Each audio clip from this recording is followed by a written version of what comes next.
عورت کو بدکردار کہنے والا مرد اگر ضرورت پوری کرنی ہو تو پاؤں تک چومتا ہے۔ حیا اور وفا جس عورت میں ہو اس عورت سے بڑھ کر کوئی عورت خوبصورت نہیں ہو سکتی۔ محبت میں عورت سے کوئی جیت نہیں سکتا اور نفرت میں کوئی عورت کو ہرا نہیں سکتا۔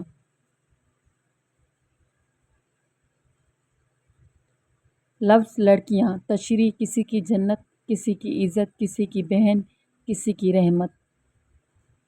عورت کبھی بھی ادھار نہیں رکھتی، محبت، عزت، وفا، خوشی اور نفرت سب دگنا کر کے لوٹاتی ہے۔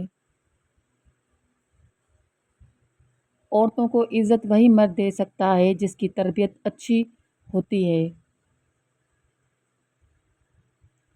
ذلت اور رسوائی کے بعد بھی اگر کسی کو محبت میں قائم دیکھا تو وہ عورت ہے۔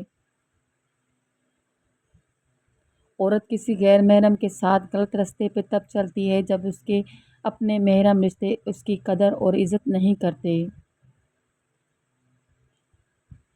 محبت، احساس، تمیز اور حیا، ان چار صفات کے بغیر عورت ناقص ہے، کیونکہ یہ چار چیزیں عورت کا خاصہ ہے۔ عورت آسانی سے رنگوں میں درمیان فرق کر سکتی ہے، لہٰذا جب وہ آپ سے کہے کہ آپ بدل گئے ہیں تو اس سے بحث نہ کریں۔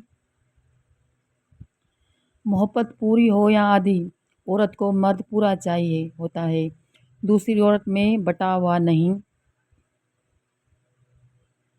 عورت موم صرف اپنے پسند کے مرد کے لیے ہے، ورنہ اس جیسا پتھر کوئی نہیں۔ عورت اس حد تک نازک مزاج ہے کہ ایک پھول اسے راضی اور خوش کر دیتا ہے اور ایک سخت لفظ اسے مارنے کے لیے کافی ہے۔ جو عورت آپ کے نسل کے لیے اپنے وجود کے ٹکڑے ٹکڑے کر دیتی ہے، خدا را اس عورت میں اتنی خامیاں مت نکالا کریں کہ اسے اپنے وجود سے بھی نفرت ہو جائے۔ کیا عورت جاہل ہے؟ یاد رکھو، عورت موت کی وادیوں سے گزر کر مرد کو باپ بناتی ہے۔ ایک ماں اپنے خواہشات کو چھوڑ کر اپنے بچوں کی خواہشات کو پورا کرتی ہے۔